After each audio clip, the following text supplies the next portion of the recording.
IT job కోసం చూస్తున్నారా? ఐటీలో కెరియర్ బిల్డ్ చూసుకోవాలనుకుంటున్నారా? అయితే సమాధానం కోడింగ్ ట్యూటర్. బావ పొలానున్నాడు, ఈ క్యారేజ్ పట్టుకెళ్ళి బావకిచ్చిరా. మీ ఆయనకి నేనెందుకు ఇవ్వాలి? నీకు బావ కదంటి, మంచి తల్లి. తాతయ్య 2 రోజుల నుంచి కబురు చేస్తున్నాడు, నేను ఒకసారి వెళ్ళొస్తాను. నువ్వు పట్టుకెళ్ళకపోతే అల్లుడు గారు ఏమన్నా అనుకుంటారు, నువ్వే పట్టుకెళ్ళు. బావ చాలా మంచివాడమ్మా, ఏమనుకోడు. నా మంచి చెల్లి కదూ. అలాగేలే, కాకా పట్టుకుని వెళ్ళు. మీ పెద్ద కూతురు గారు వంట రుచి చూద్దాం.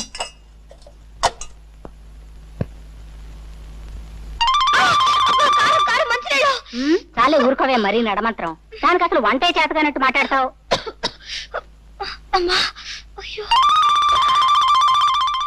అబ్బా, ఈ వంట తింటే మీ బావు పని అయినట్టే.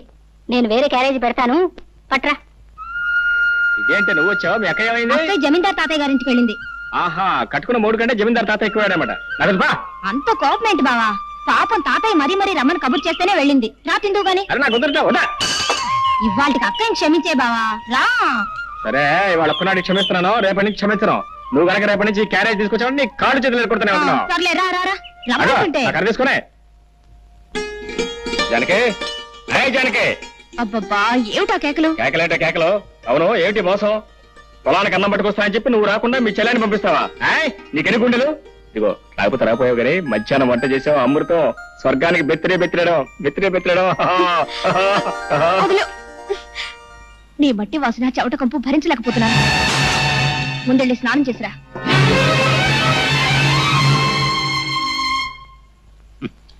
నువ్వు చెప్పినా చెప్పపోయినా నాకంతా తెలుసు మురళి. నువ్వు జానకిని ప్రేమించావు, తప్పులేదు. కానీ వాళ్ళ బాబేదో కొంపలు ముంచుకుపోయినట్టు ఆ జాతి రత్నాన్ని తీసుకెళ్లి మోటు రత్నాన్ని కట్టబెట్టాడు. ప్రేమించిన ఆడ దొరకపోతే ఎవరికైనా బాధే. మరి అంత మాత్రాన్ని నువ్వు ఇలా మనసు పాడు చేసుకోవటం నాకు బాధగా ఉంది. జరిగింది మర్చిపోవటం అంత తేలిక కాదు. కష్టమే, చాలా కష్టం, నాకు తెలుసు. అందుకే మర్చిపోవటానికి కొన్ని సులువైన పద్ధతులు కనిపెట్టారు మన పెద్దలు. అవును, చరిత్ర తిరగేస్తుడు. పార్వతిని ప్రేమించిన దేవదాస్ ఏం చేశాడు? పార్వతిని మర్చిపోవడానికి మందు కొట్టాడు. అందాక ఎందుకు, ప్రేమ్నగర్ సినిమాలో నాగేశ్వరరావు ఏం చేశాడు? వాణిశ్రీని ప్రేమించి ఆ అమ్మాయి తిరస్కరించిన తర్వాత బాటిల్ ఓపెన్ చేశాడు. అతనే కాదు, చరిత్రలో భగ్న ప్రేమికులందరూ బాధని మర్చిపోవడానికి మందునే ఆశ్రయించారు. ఏదిగో ఏమిటిదంతా? వద్దు ప్లీజ్. మనం చరిత్రను అవమానించకూడదు. పెద్దలు నడిచిన తోవనే మనము నడవాలి. ఇది ముందు కొంచెం ఘాటుగా ఉంటుంది, ఆ తర్వాత బగరుగా, తియ్యగా, చేదుగా, అచ్చం ఉగాది పచ్చడిలా ఉంటుంది. అబ్బా,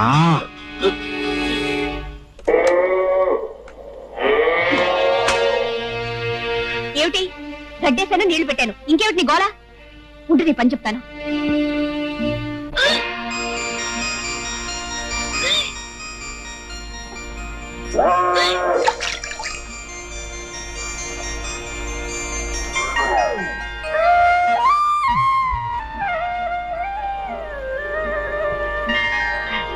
నీకడు బంగారం కాను, ఇంత మంచి వార్త ఎవరికి చెప్పొద్దంటావే. ఉండు జ్యోతి, నేను చెప్పేది పూర్తిగా వినమ్మా. ఏమిటే? పెళ్ళై ఇంకా ఏడాది కూడా కాలేదు, అప్పుడే నాకు పిల్లలు ఎందుకు చెప్పు? అయితే ఏమంటా? ఏం లేదు, ఇరకల వెంక మీద పోవడానికి ఏదో మందిస్తుందట, అది నేను వేసేసుకుంటాను. పిచ్చి పిచ్చిగా వాగా అంటే చెప్పు తీసి కొడతాను.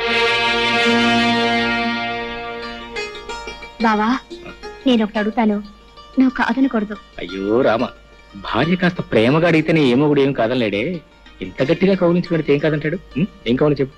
మరే మరే మరి గుండి కావాలా? అదేం కాదు. గుండి కావాలా? అదే కాదు. ఏం కావాలో చెప్పు. మరి మరి మరి పెళ్ళైన ఏడాదికి పిల్లలు పుట్టే వాళ్ళ మీద నీ అభిప్రాయం ఏమిటి? ఏడాదికి పుడితే అదృష్టవంతులు, 9 నెలలకి పుడితే మంచి కష్టజీవులు అనమాట. 4-5 సంవత్సరాల తర్వాత పుడితే వాళ్ళ మొహం, వాళ్ళ గురించి కూడా ఒక అభిప్రాయం, ఒట్టి బద్దగిస్తులు అనమాట. అవును, నువ్వేదో అడుగుతావని చెప్పి ఏమిటి అడుగుతావేంటో? మర్యాదగా చెప్తావా లేకపోతే వెళ్ళి నీళ్లు పెడతావా? అబ్బా, నీదంతా కంగారే, ఏది సరిగా వినవు. ఏది చెప్తాగా వింటాకే చెప్పు. నేను నెల తప్పాను. తప్పగా నీళ్లు పెట్టవా? అబ్బా, ఏది అర్థం కాదు. 1 నెల కాదు, 3 నెలల వరుసగా తప్పాను. 3 నెలలు కాబట్టి 6 నెలలు తప్ప. ఇప్పుడు ఏం పోయింది, తర్వాత మాట్లాడుకోవచ్చు. వెళ్ళి నీళ్లు పెట్టి నా చెమట పడి చూస్తుంటే. ఏంటి వరుసగా 3 నెలలు తప్పానన్నావా? 3 నెలలు? అది కాదు బావా, నేను చెప్పేది కాస్త ఆలోచించు. ఏంటో నువ్వు చెప్పేది నేను ఆలోచించేది. నర్మస్ పడక నిద్ర వస్తుంది. మరీ ఇంత తొందరగా పిల్లలు ఎందుకు చెప్పు? ఇంకా చిన్న పిల్లవి. అవును, ఈ మాట చెప్తే మీ అమ్మాయితో అందన్నావు, ఏమంది? చెప్పు తీసుకు కొడతానంది. ఏమిటో చెప్పు తీసుకు కొడతానంది. మీ అమ్మ కేవలం మాటల్లో ఉంది, నేను కొట్టి చూపిస్తాను అనుకున్నావు. లీలాకృష్ణ గారు, మీకు శుభవార్త. మగపిల్లాడు పుట్టాడు. సంతోషం అండి, చాలా సంతోషం. ఉండండి, మీ ఫీజు ఇస్తాను. గురువు గారు, నాకు చిన్న అనుమానం. అవకాశం ఇచ్చాను, అడుక్కో.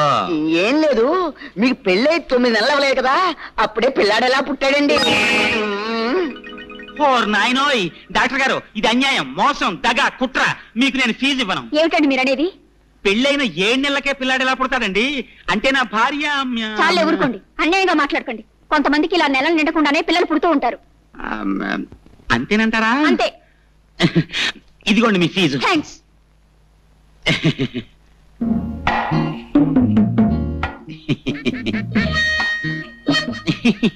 చీ చీ చీ చీ చీ. ముక్కు నాదే, మూతి నాదే, కళ్ళు నాదే. భలేవారేనండి మీరు. అబ్బాయి అచ్చం మీ పోలికే. నా పోలికి రాతే ఇంకెవడి పోలికి వస్తుంది? చెప్పు తీసుకొడతాను.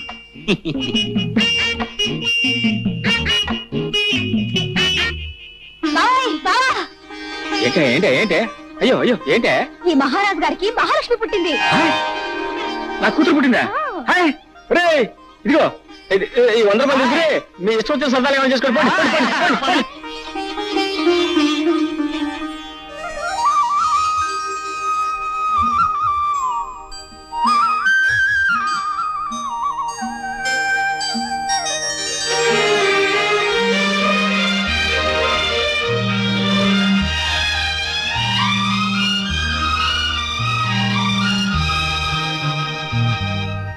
ముద్దు పెట్టుకోవడానికే బిడ్డలా? ఎలాగైతే కన్నావులే గొప్పగా. పిల్లకు స్నానం చేయించడం కూడా రాకపోతే ఎలా? ప్రతిరోజు ఎవరొస్తారు ఈ పనులన్నీ చేయడానికి? చిచి, ఇదంతా నాకు అలవాట్లేదు. ఆహా, నాకు మాత్రం ఉందా? నేనేమన్నా 5-6 కన్నానా? ఆడదన్న తర్వాత ఇవన్నీ తనంతట తనే నేర్చుకోవాలి. బావా, ఓ పంచే, పిల్లకు నీళ్లు పోయడం, పాలు పట్టడం ఇవన్నీ నువ్వు నేర్చుకో. ఇదేదో పెద్ద పని అయినట్టు. ఇంతలా పెళ్ళానికి సేవ చేయడం నేర్చుకున్నవాడిని బిడ్డకు నీళ్లు పోస్తే ఇద్దరు పుస్తలేనా? నువ్వు రాకపోతే ఎవరు చేసేవారు? నేనే కదా మెక్క చేస్తా. మీరిద్దరూ కలిసి నన్నేం ఎగతాళి చేయక్కర్లేదు. దాన్ని లగి, నా పని నేనే చేసుకుంటాను. తస్సది, మీ అక్క మా లావు తెలియగలదే. పిల్ల ఏడుస్తున్నాయో నా ఒళ్ళో, నవ్వుతుంటే దాని ఒళ్ళో. ఇదిగో ఇవ్వబాకు, సరాసరి ఇక్కడ తీసుకురా. మొగుడు పెళ్ళాలు ఇద్దరు కలిసి నా చేత పనులు చేయించుకుంటున్నారు. అబ్బా, ఇవాళ చాలా స్పీడ్ గా ఎక్కిపోతుంది. ఏమిటిదంతా? ఏముంది, ఇది పకోడీ, ఇది మందు, ఇది గ్లాస్. ఇతను మురళి, నేను మాత్రం లీలాకృష్ణ. నువ్వు లీలాకృష్ణుడివి కాదురా, ఈ ఇంటికి పట్టిన చీడ పురుగువి. ముందు బయటికి పో, బయటికి పో. మురళి, నువ్వు చదివిన చదువంతా ఏమైంది? ఈ తాపుడేమిటి, ఈ వరుస ఏమిటి? తాతయ్య నీ కోసం ఎంత బాధపడుతున్నారో తెలుసా? అనుకుంటే అంత బాధే. బాధల్లోనే పుట్టాం, బాధల్లోనే పెరుగుతున్నాం, బాధల్లోనే పోతాం. అసలు ఈ ప్రపంచమే బాధల్లో ఉంది. మురళి, నువ్విప్పుడు మత్తులో ఉన్నావు. నేనేం చెప్పినా అర్థం కాదు. మరోసారి నువ్వు తాగేవని మాత్రం నాకు తెలియకూడదు. చూసావమ్మా వాడెంత చెడిపోయాడు. అవన్నీ తర్వాత ఆలోచిద్దాం. ముందు మందు తాగు తాతయ్య. వద్దమ్మా, ఈ మందు తాగి నేను ఆరోగ్యవంతున్నై వాడి దౌర్భాగ్యం కళ్ళారా చూడాలా? పూర్వజన్మలో నేనేదో మహాపాపం చేసుంటానమ్మా. అందుకనే ఆ భగవంతుడు మనవణ్ణి నాకు విడిచిపెట్టి ఉన్న కొడుకుని కోడల్ని తీసుకుని వెళ్ళిపోయాడు. అయినా తట్టుకున్నాను. నా ప్రాణంతో సమానంగా వాడిని పెంచి పెద్ద చేశాను. నేను పోయిన తర్వాత అంత ప్రేమగా చూసుకునే నువ్వైనా ఇంటికి కోడలిగా వస్తావు. కానీ భగవంతుడు ఆశ కూడా నెరవేర్చలేదమ్మా. ఏమిటి తాతయ్య నువ్వు అనేది? అవునమ్మా, మురళికి నువ్వంటే ప్రాణం. నిన్నే పెళ్లి చేసుకుంటానని నాతో చెప్పాడు. ఆ విషయం మీ నాన్నతో మాట్లాడదామని ఆ రోజు మీ ఇంటికి వచ్చేసరికి నీ పెళ్లి విషయం మీ నాన్న నలుగురిలో నిర్ణయం చేశాడమ్మా. చూసావమ్మా, భగవంతుడు ఎలా మనుషులతో ఆడుకుంటాడు. మనం కోరుకున్నది దక్కనివ్వడు, దక్కింది దొరకనివ్వడు. నేను ఆ రోజు 4 అడుగులు చురుగ్గా వేసి ఉంటే నువ్వు ఇంటి కోడలివై ఉండేదానివి. వాడు నిన్ను మర్చిపోను లేక మరొక పెళ్లి చేసుకొని లేక కుమిలిపోతున్నాడు. తాగుడుకు బానిసయ్యి వాడి ఆరోగ్యం సర్వనాశనం చేసుకుంటున్నాడు. వాడిని ఆ స్థితిలో చూస్తూ నేను ఎలా బ్రతకగలనమ్మా? తాతయ్య ఊరుకో. అమ్మా జానకి, నువ్వు నాకు ఒక మాట ఇవ్వమ్మా. ఏమిటి తాతయ్య? నేను పోయిన తర్వాత వాడిని జాగ్రత్తగా చూసుకుంటానని, వాడి బ్రతుకు బండర కాకుండా మనిషిని చేసి ఒక దారిలో పెడతానని నాకు మాట ఇవ్వమ్మా. అలాగే తాతయ్య. జానకి, జానకి, జానకి, జానకి, జానకి, ఎక్కడే ఎక్కడ నువ్వు?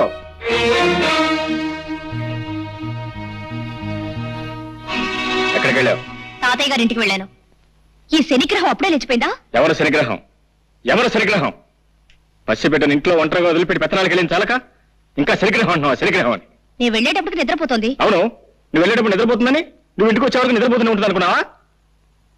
నేను రావటం కొంచెం ఆలస్యం ఏమైతే తెలుసా? ఉయ్యాలంచి కింద పడేది. ఉయ్యాల్లోంచి కాకపోతే మేడ నుంచి పడ్డానికి మనకి మేడలు లేవుగా. తప్పు చేసిన కాకుండా ఏమిటా పెడసరపు సమాధానం? తాతయ్య కొంట్లో బాలేదు, అవన్నీ సర్దుకొని వచ్చేసరికి ఆలస్యమైంది. తాతయ్య తాతయ్య మాట్లాడితే తాతయ్య కూడా దొరికాడు. ఇదిగో, నీ తాతయ్య చాలా డబ్బున్నాడు. నువ్వు వెళ్ళినా వెళ్ళకపోయినా ఆయన చూసుకోవడానికి 10 మంది నౌకర్లు ఉన్నారు. నువ్వు ఆయన గురించి ప్రత్యేకంగా ఏం తాపత్రపడాల్సిన అవసరం లేదు. ఇదిగో చెప్తున్నాను, నువ్వు మళ్ళీ ఆ ఇంట్లో అడుగు పెట్టడానికి వీల్లేదు. ఎందుకు వెళ్ళలేదు? వీల్లేదంతే. వెళ్తే ఏం చేస్తావు? పళ్ళు రాలగొడతాను.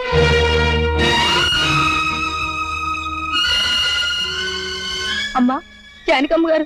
ఏమిటి రావాలమ్మా ఇలా వచ్చావు? తాతయ్య గారు ఇప్పుడే పోయారమ్మా. తాతయ్య?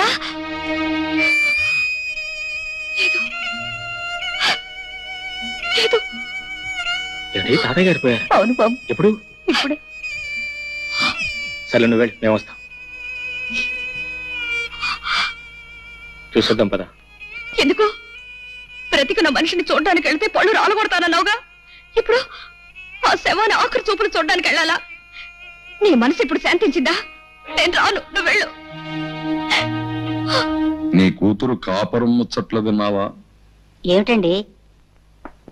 అల్లుడి మంచితనం చూసుకుని ఇష్టం వచ్చినట్టు పిచ్చి పిచ్చి వేషాలు వేస్తుందట. ఎవరు చెప్పారు మీకు? మన సంగతులు ఊరందరికీ తెలిసేదాకా మందాక రావు. ఒకసారి వెళ్ళి మందలించిరా. చిచి, వెధవ బ్రతికైపోయింది. ఓ సుఖం లేదు, సంతోషం లేదు. ఈ శనిగ్రహం ఏడుపుతోను మాయదారి వంటతోనూ నా ప్రాణాలు పోతున్నాయి. ఏయ్ నోర్మై, నోర్మై, ఎందుకలా ఏడుస్తున్నావు? ఎందుకు ఏడుస్తున్నావు? నిన్ను కొట్టేనండి చూడు. చాలా సార్లేవే బడాయ్. నోరులేని పస్తానికి నీ బెదిరింపులు తెలుస్తాయా? నోరెందుకు లేదు? పెంకులు ఎగిరిపోయేలా ఏడవడానికి పెద్ద నోరేసుకుని మరి పుట్టింది. శని శని శనిగ్రహం అని. నోర్మై, పస్తాన్ని పట్టుకుని శని శని అంటావు. బుద్ధి లేదు నీకు? ఆడదన్న తర్వాత కాస్త ఓర్పు సహనం ఉండాలి. కానీ అవతల బారేస్తే ఎదుగుతారా? నేను నీలాగే చిరాకు పడి ఉంటే ఇంత దానివి అయ్యేదానివే. నేను దీనిలాగే ఏడ్చుంటే నీకు తెలిసేది. ఏడవలేదే పాపం, పాక పక్క నవ్వుతూ ఉండేదానివి. దీనికంటే ఎక్కువే గొడవ చేసేదానివి. సర్లే, దీనికి పాలు పెట్టి నిద్రపుచ్చుతాను. వంట నాకు వచ్చి తీసుకెళ్ళు. అమ్మయ్యా, రక్షించావు. అమ్మా, సాయంత్రం దాకా తీసుకురాకు. పీడ వదిలింది. జానకమ్మ గారు, వస్తున్నా. జానకమ్మ గారు. ఏమిటి రావుడు ఇలా వచ్చావు? చిన్నబాబు గారి గురించి మీతో చెబుదామని వచ్చానమ్మా. ఏమిటో చెప్పు. పెదబాబు గారు పోయిన కాంచి చిన్నబాబు గారి పరిస్థితి ఏం బాగోలేదమ్మా. 24 గంటలు తాగుతూ సరిగ్గా భోజనం కూడా చేయటం లేదమ్మా. మీరైనా వచ్చి కాస్త మందలించండి అమ్మా. నాకు తెలుసు జానకి, నువ్వు వస్తావని తెలుసు, నన్ను ఇలా అడుగుతావని తెలుసు. నేను తాగుడు మానేయాలి, పెళ్లి చేసుకోవాలి, అంతేగా? అవును. నిన్నొక ప్రశ్న అడుగుతాను, సమాధానం చెప్తావా? ఏమిటది? నువ్వు సుఖంగా సంతోషంగా కాపురం చేస్తున్నావా? నిజం చెప్పు. నాకు తెలుసు నువ్వు చెప్పలేవు. నిన్ను నువ్వు మోసం చేసుకుని అబద్ధం చెప్పలేవు. నీ కాపురం సుఖంగా లేదు. సందర్భం వచ్చింది కాబట్టి ఒక నిజం చెప్తాను. ఈ నిజం ఆ రోజే నేను నీకు చెప్పగలిగుంటే మన ఇద్దరి జీవితాలు వేరే విధంగా ఉండేవి. జానకి, నిన్ను నేను మనస్ఫూర్తిగా ప్రేమించాను. అంతేకాదు, ఈ రోజుకి ప్రేమిస్తూనే ఉన్నాను. చిన్నబాబు, ఏమిటిది? నువ్వు మాట్లాడేది ఏమిటో నీకు తెలుస్తుందా? నేను పెళ్ళైన దాన్ని, నాతో ఇలా మాట్లాడకూడదు. జానకి, నేను నిజం చెప్తున్నాను. నిజం చెప్పడానికి కూడా కొన్ని హద్దులుంటాయి. అవన్నీ ఆలోచించబట్టే నువ్వు నాకు దక్కకుండా పోయావు. ఆ పెళ్లి చేసుకుని నువ్వు సుఖపడింది లేదు. నువ్వు లేని నా జీవితానికి ఏ సుఖం లేదు. ఇక ఈ జీవితాలు ఇంతేనా? ఇంతే. ఇంతకన్నా చేసేదే ఉంది. ఉంది. దానికి మరో మార్గం ఉంది. చేస్తావా? ఏమిటది? నాతో వచ్చేయి. ఎక్కడికైనా పోయి సుఖంగా బ్రతుకుదాం.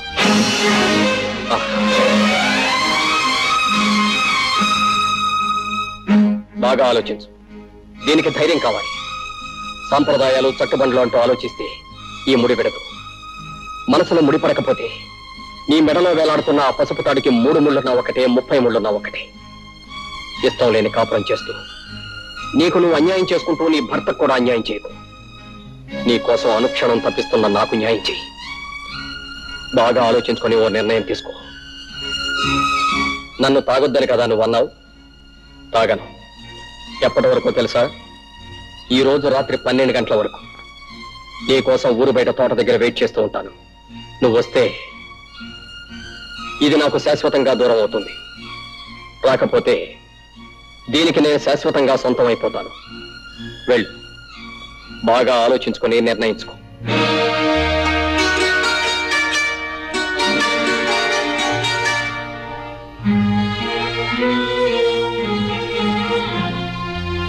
ఆవు జానకి, మురళి నీతో మాట్లాడినంత విన్నాను.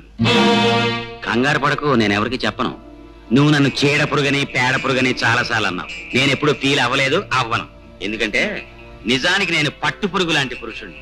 పట్టుదారులు లాంటి అందమైన ఐడియాలు ఇస్తాను. నీకు మంచి సలహా చెప్తా విను. మురళి నేను అడిగినంటూ తప్పేమీ లేదు. నువ్వు అతను కూడా వెళ్ళిపో. ఏమిటి ఏమిటి నువ్వు అనేది? అవును, మన పురాణాలు తిరిగే చూడు ఎన్ని ఉదాహరణలు ఉన్నాయో. బృహస్పతి భార్య తార తన భర్త దగ్గర చదువుకోవడానికి వచ్చిన చంద్రుడితో లేచిపోయింది. ఆవిడ్ని పతివ్రత కాదన్నారా ఎవరన్నా? రాముడు కాలు తగిలి మళ్ళీ మనిషి అయిపోయిన అహల్య కథ మనందరికీ తెలుసు. ఆవిడ్ని పతివ్రత కాదన్నారా ఎవరన్నా? 5 భర్తల్ని సుఖపెట్టిన ద్రౌపదిని నువ్వు పతివ్రత కాదు అంటానికి ఈ దేశంలో దమ్ముందా ఎవరికన్నా? అంచేత మురళి అడిగిందంటూ తప్పేమీ లేదు. నువ్వు అతను కూడా వెళ్ళిపో. వ్యవసాయం చేసే మొగుడు, ఎప్పుడు ఏడ్చే పిల్ల, ఇదంతా ఓ పేడకల్లా మర్చిపో. ఈ బంధాలన్నీ తెంచుకుని స్వేచ్ఛగా ఎగిరిపో. And for more videos, please subscribe to iDream. Please subscribe to iDream. Please subscribe iDream. And please subscribe to iDream. For more videos, subscribe to iDream. please like, share and subscribe to the channel. Congratulations, iDream. Subscribe to iDream. Subscribe to iDream. So subscribe to iDream Media. iDream ki iDream team andarki huge congratulations. Please subscribe iDream Media. Please subscribe to iDream. Subscribe iDream. Please subscribe to iDream. iDream అంటే నా కళల channel subscribe చేసుకున్న నోరు తిరుగుతలేదు. మీరైతే గంట గుర్తు కొట్టండి. For more such videos, please subscribe to iDream. Subscribe to iDream. Please subscribe to iDream. Please subscribe iDream Media. Please do subscribe to iDream. Please subscribe to iDream Media. For best entertainment and information, please subscribe iDream. And don't forget to subscribe to iDream.